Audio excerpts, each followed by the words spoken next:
Romanos capítulo 15, versículo 5. Dice así: pero el Dios de la paciencia, mira, Dios, el Dios del amor, el Dios de la paciencia, el Dios de la paz.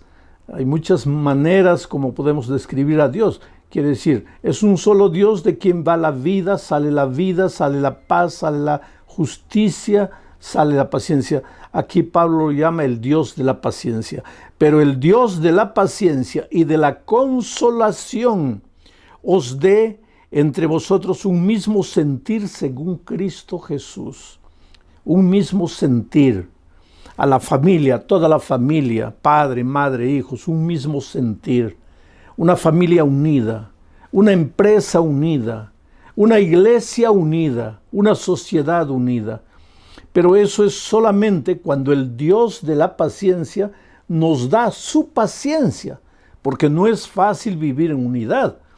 Tal vez en este momento estoy predicando para una familia desunida, una familia que está ya a la orilla del divorcio, ya están pensando hasta en separarse.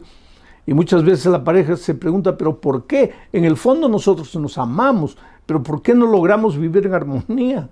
¿Por qué? Y a veces uno le echa la culpa al otro, el otro le echa la culpa al otro, y echándose la culpa no se arregla nada. ¿Sabes cuál es el problema? Porque una pareja que se ama vive desentendiéndose, porque no basta el amor de uno por el otro. Se necesita el amor de Dios, el amor del Dios de la paciencia. Se necesita la paciencia de Dios. Ahora mira lo que Pedro dice: el Dios de la paciencia y de la consolación. Quiere decir que si en este momento estás triste, Dios viene y te consuela. Si estás desesperado, Él viene y te consuela. Yo digo, bienvenidas las lágrimas, si es el Señor Jesús que va a venir y con su mano maravillosa va a enjugar mis lágrimas y me va a consolar. El Dios de la paciencia te consuela, te entrega su sentimiento llamado paciencia para que ustedes todos vivan en armonía, dice. Ahora, ¿qué es paciencia? Es esperar. La persona paciente no reacciona sin pensar. Demora para reaccionar, espera, observa, contempla, analiza. No explosiona por cualquier cosa. Hay gente que en un momento de impaciencia dice improperios, agrede, hiere, dice cosas que la misma persona nunca quiso decir. Pero después se arrepiente, llora, pide perdón, pero ya arruinaste todo. La vida es como un papel en blanco. Si tú agarras y lo estrujas, después te arrepientes y lo planchas, ya lo malograste ya. Por eso dice la palabra de Dios aquí, que el Dios de la paciencia está dispuesto a darnos su paciencia. ¿Para qué? Para no estar arrepintiéndonos de las cosas que dijimos, para no arrepentirnos de las cosas que hicimos, para pensar, para contener nuestra ira propia de la naturaleza pecaminosa, porque ya les dije que después que el pecado entró, pues todos nos apartamos de Dios. Nuestro carácter se deformó, ahora somos hombres impacientes, iracundos, rabiosos. Ahora, esta semana estamos estudiando los temas bajo el título de Conectados con Jesús. Bueno, aquí estamos, lejos de Dios, impacientes, iracundos. Pero cuando vamos a Jesús, cuando somos justificados, cuando nos conectamos a Jesús, ¿qué pasa? La paciencia del Dios de la paciencia se transmite a nosotros. Entonces nosotros comenzamos a aprender a ser pacientes. Y al aprender la paciencia, nuestro hogar pues va a ser feliz. Vamos a ser felices en el trabajo, en el empleo, en la empresa, porque muchas veces por causa de nuestra impaciencia perdemos el empleo. ¿Cuánta gente está arruinada en la vida solamente por ser impaciente? A veces, si tú tuvieras un poquito de paciencia, las cosas sucederían en su tiempo exacto y no tendrías que lamentar, no tendrías que llorar.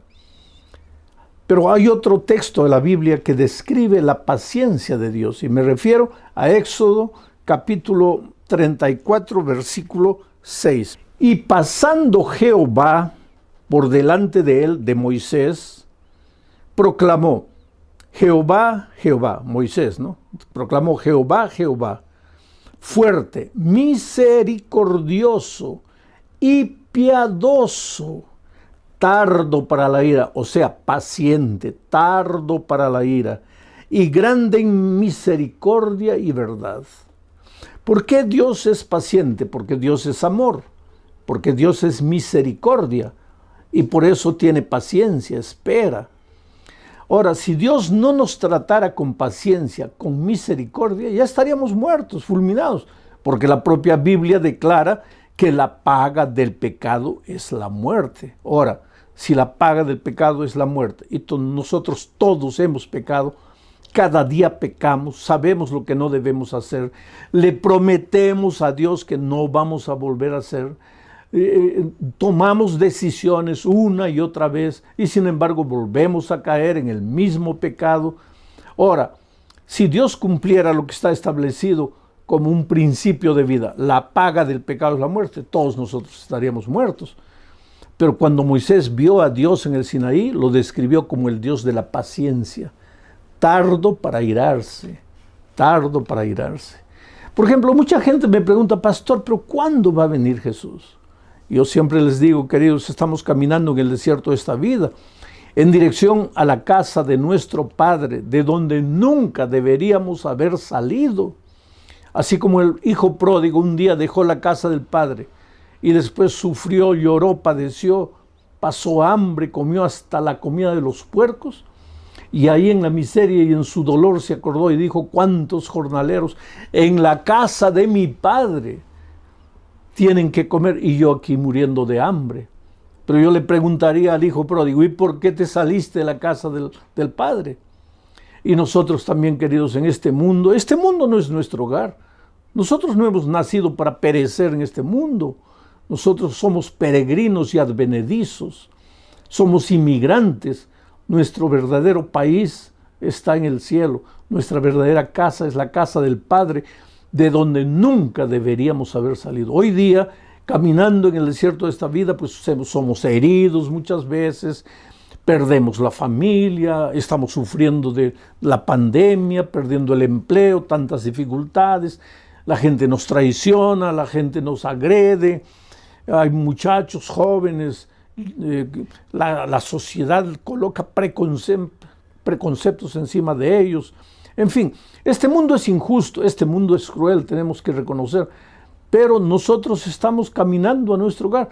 ¿Y cuándo vamos a llegar? ¿Cuándo va a terminar todo esto? Cuando Cristo venga. ¿Y por qué Cristo no viene? Y ahí entra Pedro y dice, el Señor no retarda su promesa como algunos la tienen por tardanza, sino que es paciente, esperando que todos se arrepientan, que vengan al arrepentimiento, que se entreguen a Jesús. Oh, querido, yo te pregunto, si Jesús hubiera vuelto ayer, ¿tú estarías salvo? Tal vez no, porque estabas caminando lejos de Dios. Y como Dios te ama, porque Dios te conoce personalmente. A veces cuando la vida te golpea, tú puedes pensar, ¿dónde está Dios? Dios se olvidó de mí. No, querido, tú estás en la palma de las manos de Dios. Dios conoce dónde vives, lo que tienes, lo que no tienes, si te duele la cabeza, si estás triste, si estás con ganas de llorar. Dios conoce tu vida. Él te ama, te acepta como eres. Entonces en ningún momento pienses que Él se olvidó de ti. Y si Él no ha venido todavía es porque tú eres importante, porque Él te ama. Porque cuando Cristo venga y lleve a sus redimidos al cielo, Él quiere llevarte a ti. Y no solo a ti, quiere llevar a tu esposa, a tus hijos.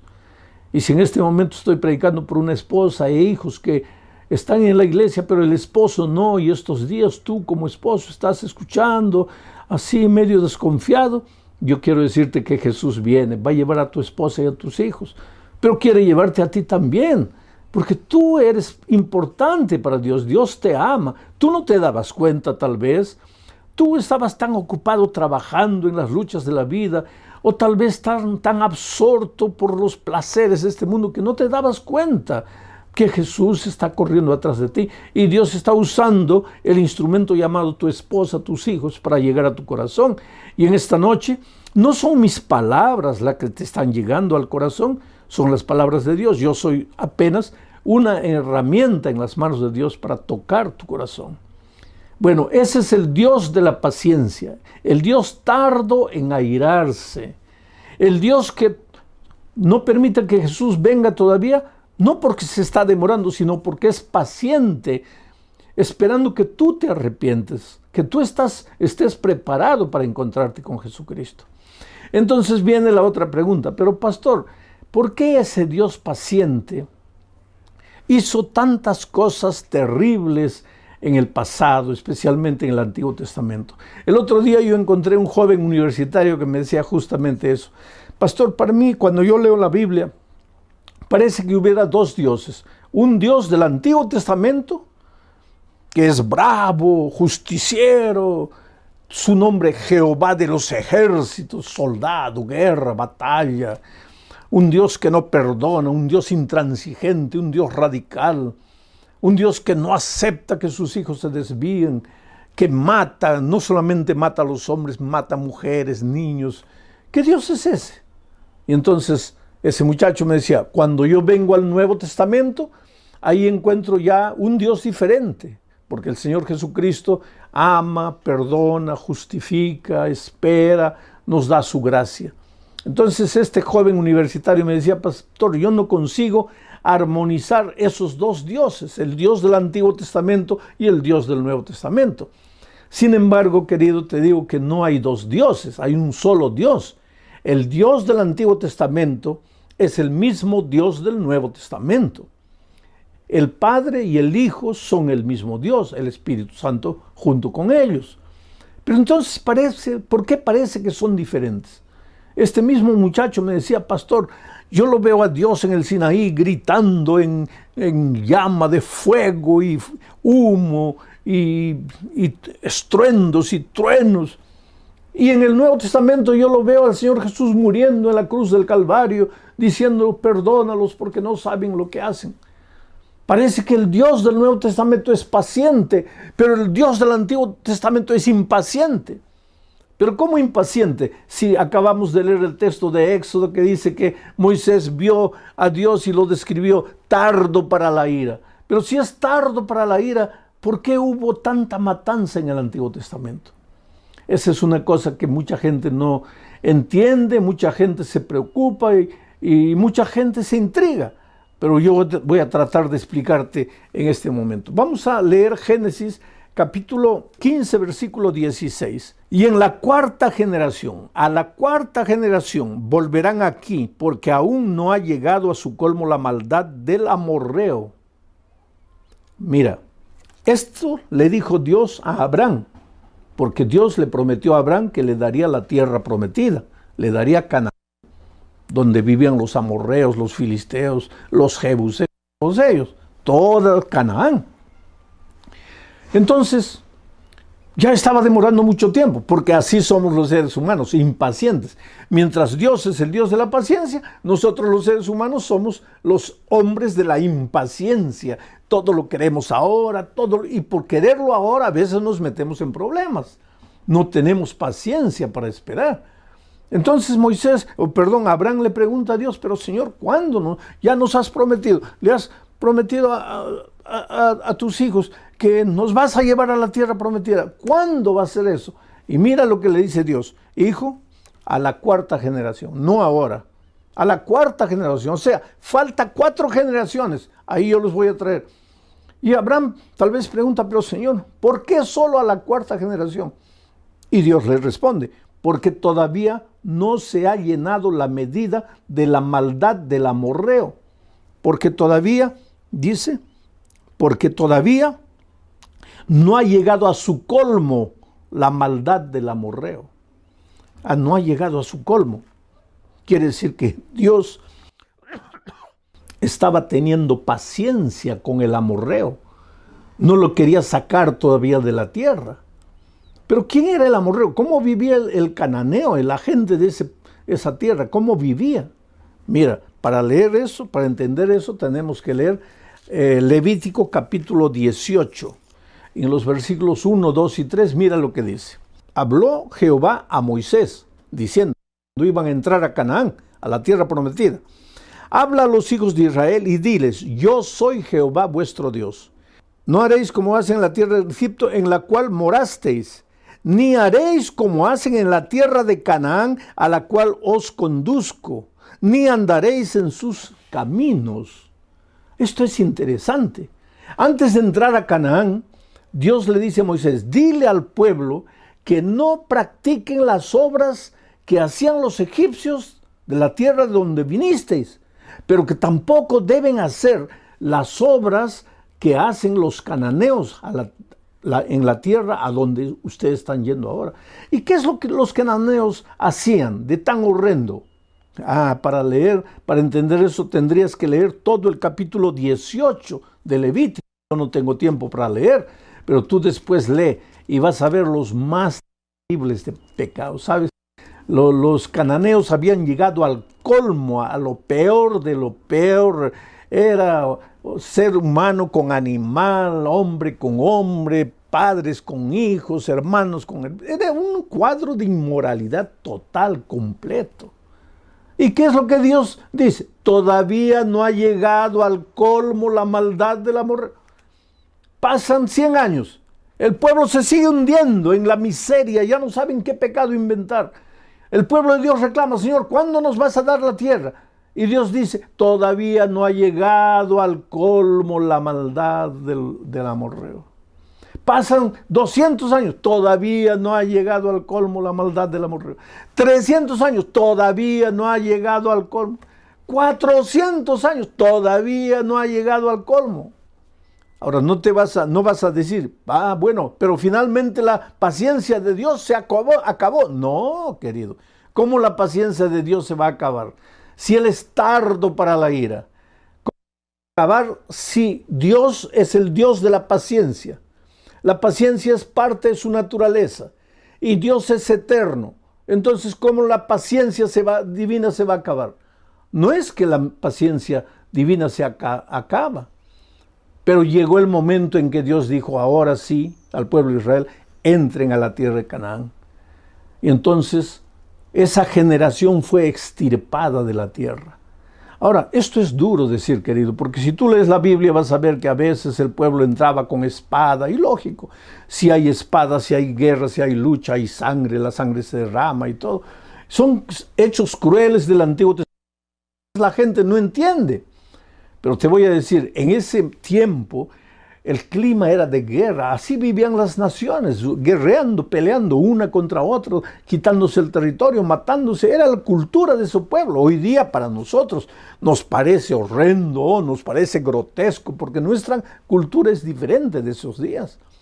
Pero lo que pasó con los amorreos, con los jebuseos, con todos los cananeos, fue lo que el médico hace muchas veces cuando se gangrena el cuerpo. Comienza la gangrena a subir. ¿Y qué hace el médico? El médico llama al paciente y dice, mira, si no paramos con la gangrena, esta gangrena se va a apoderar de todo tu cuerpo y vas a morir. Entonces, aunque sea lamentable, vamos a tener que amputarte el brazo. Te vamos a tener que cortar el brazo. Y se procede a la cirugía y se le amputa el brazo. Ahora, ¿es ideal que un brazo sea cortado del cuerpo? No, no es lo ideal. Pero es lo mejor para salvar al resto del cuerpo. A veces Dios ha tomado en la historia algunas medidas drásticas que nosotros no entendemos. Fue injusto, pobres seres humanos, ¿cómo les quitó la vida? Pero si Dios no hubiera hecho eso, la humanidad toda, ¿a dónde hubiera ido? ¿A dónde se hubiera degenerado? Quiere decir, Dios en su infinito amor muchas veces tuvo que amputar un dedo, tuvo que amputar una mano del cuerpo todo de la humanidad, pero no era por maldad, era por el propio bien de la humanidad. Ahora muchos dicen, entonces ese Dios ya pasó, ese Dios salvaje, ese Señor de los ejércitos ya acabó. Ahora viene Dios de la gracia, el Nuevo Testamento. No, querido, eso es lo que mucha gente no entiende. Dios no cambia. El Dios de la paciencia del Nuevo Testamento es el mismo Dios de la paciencia del Antiguo Testamento. Y el mismo Dios del Antiguo Testamento que tuvo que amputar un brazo es el mismo Dios del Nuevo Testamento que llegado el momento, hoy día dice el Señor no retarda su promesa, sino que espera pacientemente que te arrepientas, mas va a llegar un momento en que la Biblia dice, el justo será justo y el injusto continuará siendo injusto. Quiere decir, la puerta de la gracia se cerrará y Cristo vendrá a esta tierra. Entonces vi el cielo abierto. Esta es una visión de Juan, de la segunda venida. El cielo abierto, y he aquí un caballo blanco. El que lo montaba se llamaba Fiel y Verdadero. ¿Quién es este? Jesucristo. Y con justicia juzga y pelea. ¿Quién es este? Cristo. El Cristo de la gracia. El Jesús de la misericordia, del amor, de la longanimidad. Pero viene con justicia para pelear. Esto es interesante. El versículo 12 dice, sus ojos eran como llama de fuego. En el Sinaí no había fuego. Viene Jesús por segunda vez, sus ojos son como llama de fuego. Y había en su cabeza muchas diademas y tenía un nombre escrito que ninguno conocía sino él mismo. ¿Quién es este? Es Jesús. Estaba vestido de una ropa teñida en sangre. Mira, cuando Jesús viene vestido en una teñida en sangre, y su nombre es el Verbo de Dios. ¿Quién es el Verbo de Dios? En el principio era el Verbo, y el Verbo era con Dios, y el Verbo era Dios, es Jesucristo. Cuando viene por segunda vez, simbólicamente en un caballo blanco, para pelear, para juzgar con justicia, no es el Dios de la gracia, es el Dios justiciero. El mismo Dios justiciero del Antiguo Testamento está de nuevo aquí. Pero el mismo Dios de la gracia y la paciencia del Nuevo Testamento está en el Antiguo Testamento. Es el mismo Dios. ¿Y por qué está teñido de sangre su vestido? Interesante. Isaías responde. Isaías capítulo 63, versículo 1 al 3, responde. Mira, ¿quién es este que viene de Edom, de Bosra, con vestidos rojos? Este, hermoso en su vestido, que marcha en grandeza, en la grandeza del poder. Mira cómo combina la descripción con la descripción de Juan en Apocalipsis. Este hermoso en su vestido que marcha en la grandeza de su poder. Y ahí responde Dios, yo, el que hablo en justicia, grande para salvar. El mismo Dios en Apocalipsis. Y entonces el profeta pregunta, ¿por qué es rojo tu vestido y tus ropas como del que ha pisado en lagar? Y entonces responde el Dios, solo el lagar. ¿Y a qué se refiere el lagar? La humanidad, a los hombres impiedosos que no han aceptado el mensaje de la gracia de Cristo. Yo he pisado solo el lagar, y de los pueblos nadie había conmigo. Los pisé con mi ira y los hollé con mi furor, y su sangre salpicó mis vestidos y manché todas. Oh, querido, qué cosa maravillosa. Es interesante esto. Hoy es el día de buena nueva. Oh, cómo Dios te ama, querido. Cómo Dios te tiene paciencia. Cómo Dios soporta todo lo que haces. A veces vienes a la iglesia, después te pierdes 2, 3 meses en la miseria del pecado. Cuando todo te va mal, cuando nada te sale bien, regresas arrepentido, llorando, y Dios te acepta con los brazos abiertos. ¿Por qué? Porque la puerta todavía está abierta. Como la puerta de la gracia está abierta, tú puedes entrar, pero al mismo tiempo puedes salir. Pero un día dice la palabra de Dios que la puerta de la gracia se cerrará. Y el que está adentro, pues ya estará adentro. Y el que quiere entrar ya no podrá entrar. Pero hoy todavía la puerta de la gracia está abierta. Y Dios te llama.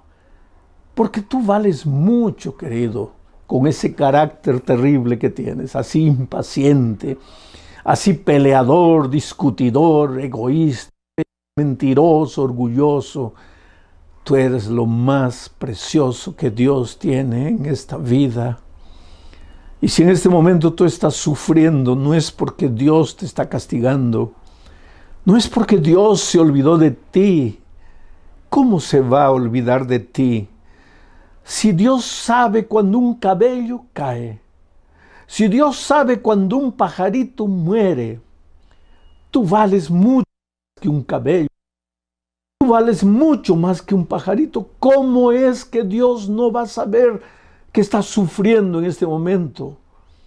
Por favor, querido, ven a Jesús. Entrégate a Jesús, devuélvete a Jesús. Dile, Señor, perdóname. He caminado como un caballito loco por las praderas salvajes de mi libertad. He vivido dando rienda suelta a mis instintos y me he herido. Y ojalá que me hubiera herido solo. Lo peor es que herí a mi esposa, herí a mis hijos, herí a mis padres. Pero me duele, Señor, y yo no tengo fuerzas, yo no puedo. Solo tú puedes hacer algo por mí.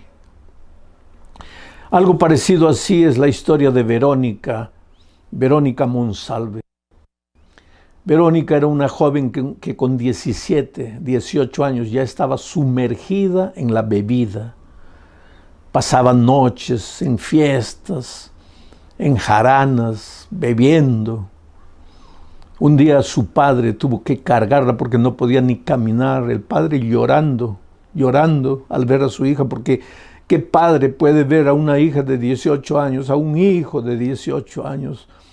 ¿Qué padre puede ver a un hijo consumiendo su vida en las drogas, destruyendo su vida en la criminalidad? ¿Qué padre puede dormir tranquilo cuando mira el reloj y son 2, 3 de la mañana y el hijo, la hija todavía no han llegado a la casa? Oh, querido muchacho, hijo, joven, tú tal vez nunca te des cuenta del sufrimiento que provocas en el corazón de tus padres que te aman. Solo que llegó un momento en que ellos ya no te pueden sujetar. Eres libre, tú tienes que tomar tus decisiones y a veces tomas las decisiones peores de la vida. Y Verónica, pues, aquel día cuando su padre la cargó, la llevó a la cama, la acostó, al día siguiente se despertó con la conciencia pesada y dijo, Dios mío, ¿qué estoy haciendo? Fue a trabajar en el estacionamiento, se sentó dentro del carro y comenzó a llorar. Y le dijo, Dios mío, yo no quiero vivir esta vida. No quiero ser así. Yo creo que tú también, que me estás escuchando ahora, en algún momento de tu vida has dicho, Señor, yo no quiero ser así. No quiero. Pero ¿qué podemos hacer a veces? Porque el instinto es más fuerte, porque a veces sientes que no tienes fuerzas, eres tan débil para decir no, eres una marioneta en las manos del diablo. Pero pobre Verónica clamó a Dios, dijo, Señor, hazme conocer a alguien en esta tierra que me ayude, haz un milagro, ayúdame, yo no sé cómo, porque yo no puedo. Ese día cuando salió del trabajo y estaba yendo para la casa, a 20 metros del lugar donde trabajaba, se chocó con otro carro. Ahí los compañeros de trabajo para auxiliarla. Gracias a Dios no le pasó nada, pero el carro estaba golpeado y había que llevarlo a una mecánica. Y un amigo del trabajo le dijo, mira, yo conozco a un mecánico, te voy a recomendar. Y ella fue llevando el carro al mecánico. Y dejó el mecánico, le dijo, mira, tienes el carro aquí unos días para arreglar. Y ella no tenía cómo regresar para casa. Al mecánico, por favor, disculpe, me da eso, pero podría darme un ride hasta mi casa, porque estoy sin carro. Y el mecánico lo llevó. Era un mecánico joven. En el camino a casa comenzaron a conversar. Y comenzaron a conversar de cosas espirituales. Y ella abrió su corazón y le contó las luchas de su vida. Le contó el vacío que se apoderaba de su corazón. Le contó que ella quería cambiar de vida, pero que no tenía fuerzas, no podía. Y por esas cosas de la vida, ese mecánico joven, soltero, era un fiel miembro de iglesia, un cristiano, y le habló de Jesús. Y comenzaron a estudiar la Biblia. Y en poco tiempo después ellos comenzaron a noviar. Pero ella comenzó a estudiar la Biblia y se bautizó. La muchacha que nunca podría cambiar de vida, pero que se encontró con Jesucristo. Y yo te digo una cosa, cuando tú te encuentras con Cristo, no hay nada en tu vida que no pueda transformar. Jesús solo no puede hacer una cosa: forzarte la voluntad. Él no puede derribar la puerta de tu corazón y entrar por la fuerza. Él dice en Apocalipsis: yo estoy a la puerta y llamo. Si me abres la puerta, entraré a ti, seré contigo y tú conmigo. Pero ¿cuántas veces Jesús se cansa de tocar la puerta y se va porque tú no le abres? Ahora yo te pregunto esta noche, ¿hace cuánto tiempo el Señor Jesucristo te está llamando? Te está suplicando, te está diciendo: hijo, estoy teniendo paciencia contigo. Y por favor no tengas miedo, porque yo no te estoy diciendo que mi paciencia se va a acabar. No, mi paciencia es eterna, nunca se va a acabar. Pero es que tú tal vez te vas a endurecer a tal punto que no te vas a querer más arrepentir. Mi palabra ya va a rebotar de tu corazón de piedra. Es por eso que hoy es el día de una nueva, hoy es el día de salvación. Es por eso que no tienes que dejar tu decisión para mañana. El otro día yo estaba en una iglesia y vi una discusión.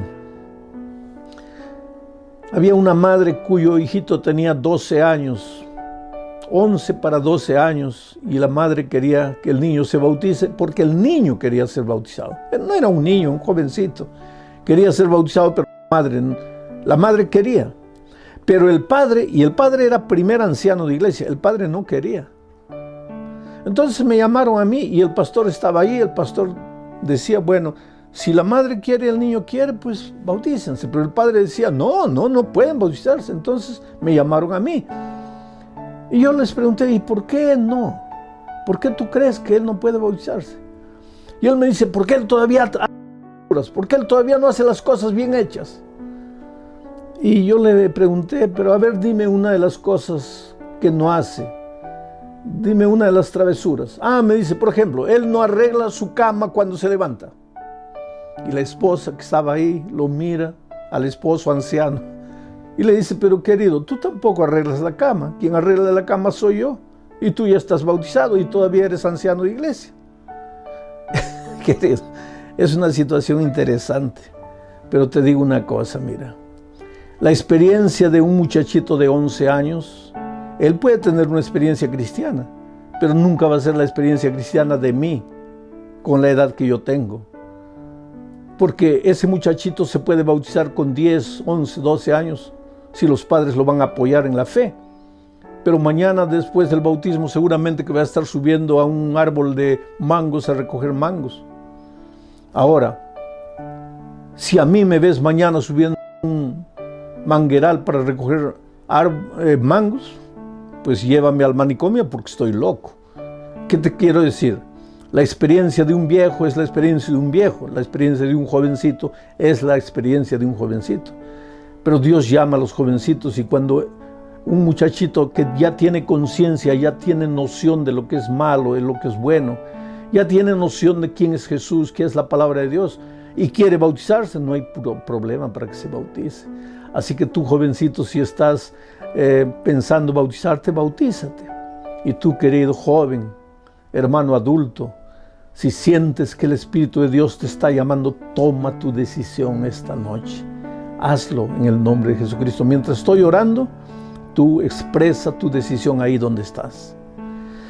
Oh Padre querido, gracias por el mensaje de esta noche. Esta noche hemos aprendido que cuando vamos a ti, nos conectamos a ti, tu paciencia se transmite a nosotros y nosotros nos volvemos hombres pacientes.